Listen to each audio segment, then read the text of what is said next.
You look ahead to week 2, Ben Johnson is going to be returning to Detroit with the Bears team that is going to have a lot of questions themselves that they need to answer. And, a pretty big early season game for the Bears position, I would say, but maybe the Lions as well, too, with all the changes that we talked about.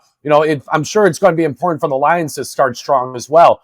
How do you think that game is going to be, and what's the reception going to be like for Ben Johnson returning to Detroit? It could be a trap game, if I'm allowed to say that, like months out from this, just for either of them. These teams are reshaping new identities. Like I said, retooling, I think, is the most appropriate word here.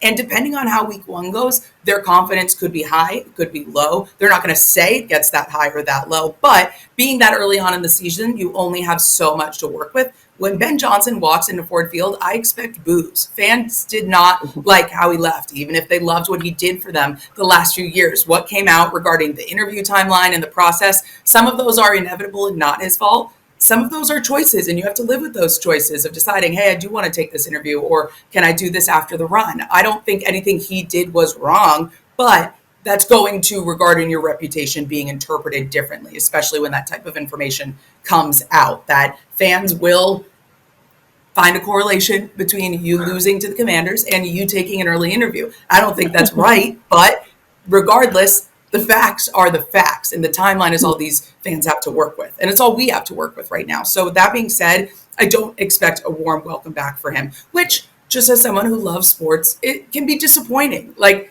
this man took you to new heights, truly new heights. And that's a bummer that he doesn't get to be celebrated here for that. But I think he's someone who knows how good of a job he did. That's why he got a new job with a lot more money. So it's a consequence of your actions. Maybe he will embody a Joker moment there. Maybe I foreshadowed it.